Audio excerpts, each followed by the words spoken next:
दोस्तों, आसमान में जो भी हवाई जहाज़ उड़ रहा है उसे सिर्फ दो कंपनियां ही बना रही है और पूरी दुनिया में इसके अलावा कोई भी पैसेंजर प्लेन नहीं बनाता। और यह दोनों कंपनी दुनिया की जानी मानी कंपनी बोइंग और एयरबस है और दोनों कंपनी का भारत से कोई लेना देना नहीं है। भारत में 1980 में हवाई जहाज़ बनाने का काम शुरू हुआ था, लेकिन वह किसी कारणवश आगे नहीं बढ़ पाया। ऐसा नहीं कि हमारे देश में कोई संसाधन की कमी या टैलेंट की कमी है, लेकिन फिर भी इंडिया में एरोप्लेन को बनाते क्यों नहीं। तो सबसे पहले आपको एविएशन मार्केट को समझना होगा।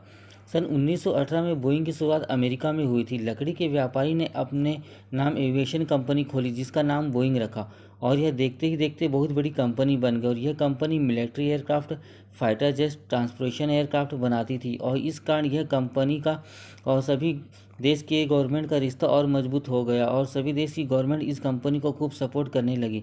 दूसरे विश्व युद्ध में अमेरिकी सरकार को बोइंग कंपनी ने जेट्स एयरक्राफ्ट बनाकर दिया।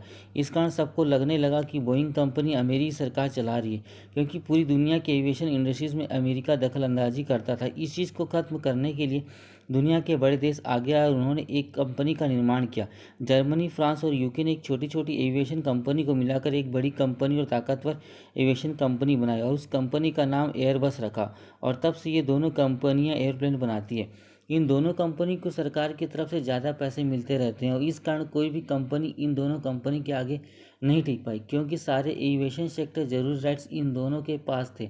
इस कारण ये दोनों कंपनी नई कंपनी को आगे नहीं बढ़ने देते थे और इस कारण नई कंपनी की कोई क्वालिटी का प्लेन नहीं बना पाती थी। इस कारण कोई भी एयरलाइंस कंपनी उनसे प्लेन नहीं खरीदती थी और हवाई जहाज़ बनाने के लिए बहुत पैसों की ज़रूरत पड़ती थी और नई कंपनी इतने सारे पैसों का नुकसान नहीं करना चाहेगी।